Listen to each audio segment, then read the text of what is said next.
Chicken চাপ একদম পারফেক্টভাবে ঘরে বসে খুব সহজে তৈরি করে ফেলেছি, কোনো রকম ঝামেলা ছাড়াই। আসসালামু আলাইকুম এভরিওয়ান, সবাই কেমন আছেন? আশা করি সবাই খুব ভালো আছেন। আবারও চলে এসেছি আপনাদের মাঝে নতুন একটি রেসিপি নিয়ে। আজকে তৈরি করেছি অসম্ভব মজাদার পারফেক্ট চিকেন চাপ। ঘরে বসে মজাদার চিকেন চাপটা কতটা সহজভাবে তৈরি করে ফেলেছি সেই রেসিপিটি আজকে আপনাদের সঙ্গে শেয়ার করব। আশা করি রেসিপিটি খুব ভালো এবং সহজ মনে হবে। তো বেশি কথা না বেড়ে চলুন ফুল রেসিপিটি দেখে নেই। চিকেন চাপ তৈরি করার জন্য প্রথমে আমি এখানে একটি মুরগির ব্রেস্ট পিস নিয়েছি। এবার একটি ছুরির সাহায্যে ব্রেস্ট পিসের মাঝ বরাবর কেটে নিচ্ছি। কিভাবে কেটে নিচ্ছি আশা করি আপনারা দেখেই বুঝতে পারছেন। চিকেন ব্রেস্ট পিসের মাঝ বরাবর ছুরির সাহায্যে খুব ভালোভাবে কেটে নিয়েছি। এবার সাইড থেকে আমি কেটে নিচ্ছি। কিভাবে কেটে নিচ্ছি তা তো আপনারা দেখেই বুঝতে পারছেন। চিকেন ব্রেস্ট পিসটা মাঝ বরাবর ছুরির সাহায্যে কেটে নিয়ে সাইড থেকেও কিন্তু খুব সুন্দরভাবে কেটে নিয়েছি। এবার দেখতেই পাচ্ছেন চিকেনটা কিন্তু পারফেক্টভাবে কেটে নেওয়া হয়ে গিয়েছে। এবারে চিকেনটা আমি একটু থেতলিয়ে নেব, এতে করে কিন্তু চিকেনটা ম্যারিনেট করার সময় চিকেনের মধ্যে মশলাগুলো খুব ভালোভাবে ঢুকে যাবে। তো এই পর্যায়ে চিকেনটা কিন্তু থেতলিয়ে নেওয়া হয়ে গিয়েছে। এবারে চিকেনটা আমি মশলা দিয়ে ম্যারিনেট করে নিব। চিকেনের মধ্যে দিয়ে দিলাম আদা বাটা 1 চা চামচ পরিমাণ, সাথে দিয়ে দিচ্ছি রসুন বাটা 1 চা চামচ পরিমাণ, দিয়ে দিচ্ছি ভাজা জিরা গুঁড়া 1/2 চা চামচ পরিমাণ, সাথে দিয়ে দিচ্ছি ধনিয়া গুঁড়া 1/2 চা চামচ পরিমাণ, দিয়ে দিব 1/2 চা চামচ পরিমাণ লাল মরিচের গুঁড়া, সাথে দিয়ে দিচ্ছি 1/2 চা চামচ পরিমাণ লবণ, আর দিয়ে দিচ্ছি সয়া সস। এখানে আমি 1 টেবিল চামচ পরিমাণ সয়া সস দিয়ে দিয়েছি। সাথে দিয়ে দিচ্ছি অল্প পরিমাণে চিকেন মশলা, সাথে দিয়ে দিলাম 1 টেবিল চামচ পরিমাণ টমেটো সস, সাথে দিয়ে দিচ্ছি 1 ফালি লেবুটা আমি চিপে রসগুলো দিয়ে দিচ্ছি। চিকেনের সঙ্গে মশলাগুলো খুব ভালোভাবে মেখে মিশিয়ে নিব। মশলা দিয়ে চিকেনগুলো ম্যারিনেট করার সময় একটু বেশি সময় নিয়ে মেখে নিতে হবে, এতে করে কিন্তু চিকেনের মধ্যে মশলাগুলো খুব ভালোভাবে ঢুকে যাবে। তো এই পর্যায়ে দেখতেই পাচ্ছেন চিকেনের সঙ্গে কিন্তু মশলাগুলো আমি খুব ভালোভাবে মেখে মিশিয়ে নিচ্ছি। এই তো মশলা দিয়ে চিকেনটা ম্যারিনেট করে নেওয়া হয়ে গিয়েছে। এবার চিকেনটা আমি একটি ঢাকনা দিয়ে ঢেকে প্রায় আধা ঘন্টার মতন রেস্টে রেখে দিব।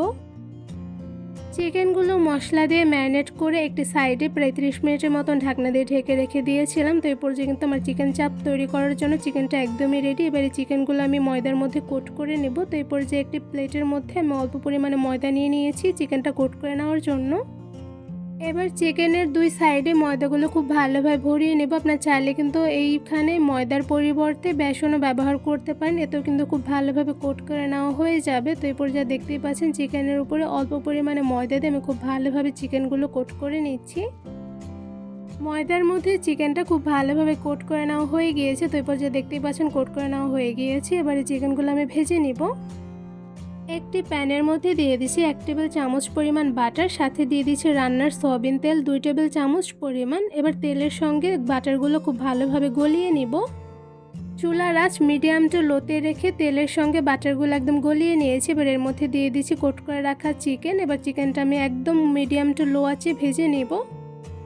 চিকেনের একটা সাইডে হালকা ভাজা হয়ে গিয়েছে। তো এই পর্যায়ে চিকেনটা আমি উল্টে নিচ্ছি। এবার এই চিকেনগুলো আমি একটি ঢাকনা দিয়ে ঢেকে রান্না করে নেব, তো করে চিকেনগুলো কিন্তু খুব ভালোভাবে সেদ্ধ হয়ে যাবে।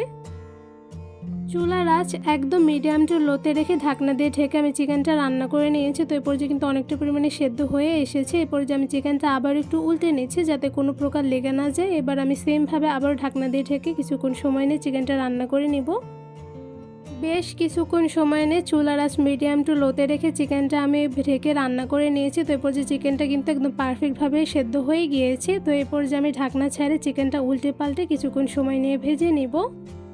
চিকেন চাপ ভাজতে কিন্তু খুব একটা বেশি সময় লাগে না, কিন্তু চুলার আঁচ মিডিয়াম টু লোতে রেখে একটু বেশি সময় নিয়ে ভেজে নিলে সেক্ষেত্রে উপর থেকে কিন্তু অনেকটা পরিমাণে ক্রিস্পি হয়, সাথে ভিতর থেকে হয় জুসি আর অনেক সফট। তো এরপর যে উল্টে পাল্টে বেশ কিছুক্ষণ সময় নিয়ে চিকেনটা আমি ভেজে নিচ্ছি। বেশ কিছুক্ষণ সময় নিয়ে অল্প আঁচে চিকেন চাপটা খুব সুন্দর কালার করে ভেজে নিয়েছি। এবারে চিকেন চাপগুলো একটি পাত্রে তুলে নিব। খুব সহজেই ঝটপট কোনো রকম ঝামেলা ছাড়াই বাসায় বসে বানিয়ে ফেললাম পারফেক্ট চিকেন চাপ। এই চিকেন চাপগুলো মাশাআল্লাহ দেখতে যেমন সুন্দর হয়েছে, সাথে খেতে কিন্তু অসম্ভব মজাদার হয়ে থাকে। কোনো রকম ঝামেলা ছাড়াই শুধুমাত্র অল্প কিছু উপকরণ দিয়ে কিন্তু চিকেন চাপটা খুব সহজে বানিয়ে ফেলা যায়। তো এরপর যে চিকেন চাপটা আপনাদের একটু ভেঙে দেখাচ্ছি অ্যাকচুয়ালি ভেতরে কেমন হয়েছে। তো এরপর যে দেখতে পাচ্ছেন মাশাআল্লাহ চিকেন চাপটা কিন্তু ভীষণ পরিমাণে সফট হয়েছে, যে ধরার সাথে সাথে ছুটে গিয়েছে। এই চিকেন চাপটা আপনাদের আরেকটু ছুটিয়ে দেখাচ্ছি। তো এরপর যে দেখতে পাচ্ছেন মাশাআল্লাহ ভিতর থেকে কিন্তু একদম জুসি হয়েছে, সাথে উপর থেকে হচ্ছে অনেকটা পরিমাণে ক্রিস্পি। আর কতটা পরিমাণে সফট হয়েছে আপনাদের একটু ধরে দেখাচ্ছি। তো এই পর্যায়ে দেখতে পাচ্ছেন মাশাআল্লাহ চিকেনটা কিন্তু ভেতর থেকে একদম পারফেক্টলি কুকড হয়েছে, সাথে হয়েছে ভীষণ পরিমাণে সফট। এই চিকেন চাপটা ভেতর থেকে যে কতটা পরিমাণে পারফেক্টলি কুকড হয়েছে আশা করি আপনারা দেখে বুঝতে পারছেন। এই চিকেন চাপগুলো এমনি খেতে যেমন ভালো লাগে, সাথে কিন্তু সস দিয়ে ভরিয়ে খেতে বেশ মজাদার হয়ে থাকে। শুধু সস দিয়ে না, সাথে কিন্তু রুটি, পরোটা, পোলাও যে কোনো জিনিস দিয়ে কিন্তু খেতে বেশ মজাদার। এখানে চিকেন চাপটা বানিয়ে আমি সস সাথে কিন্তু পরোটা দিয়ে সার্ভ করে নিয়েছি, এতে করে কিন্তু খেতে বেশ মজাদার হয়েছে। এই চিকেন চাপ তৈরি রেসিপিটা আপনাদের সবার কাছে কেমন লেগেছে তা আমাকে অবশ্যই কমেন্ট করে জানাবেন। রেসিপিটি ভালো লেগে থাকলে আমার চ্যানেলটি সাবস্ক্রাইব করে ভিডিওতে বেশি বেশি লাইক, কমেন্ট, শেয়ার করে আমার পাশেই থাকবেন। আজকে এখানে বিদায় নিচ্ছি। সবাই সুস্থ থাকবেন, ভালো থাকবেন। আল্লাহ হাফেজ।